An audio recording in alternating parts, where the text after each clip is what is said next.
I'm a conservative Muslim. We don't even date, period. If I wanted to marry you today, I would go to your father and I'd approach your father. What's your dad's name? Dan? Dan. I'd say, Dan, I've taken interest in your daughter. I think she's a lovely girl, but I wanted to approach you first. This is the respectful manner I approach your father, Dan. And your father, he would take that responsibility of vetting me out. He would take his due diligences upon me. And then after that, once Dan has gotten to know me and has accustomed himself with me, and me and you have sat down a couple of times, maybe we go for coffee, the family don't always have to be around.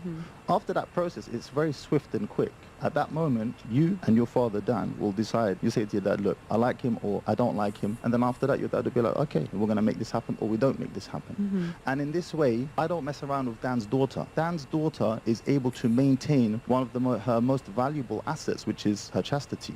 Would I date an OnlyFans? That is an interesting opinion. I respect it. I think showing respect to the parents is a really important thing.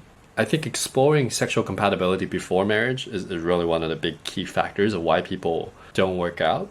It does amaze me, though, how many people in America don't care what their parents think. In the East, there's this huge idea of like, you have to get along with the family. It should just at least show basic respect to the family. And I think that's I think you should do that.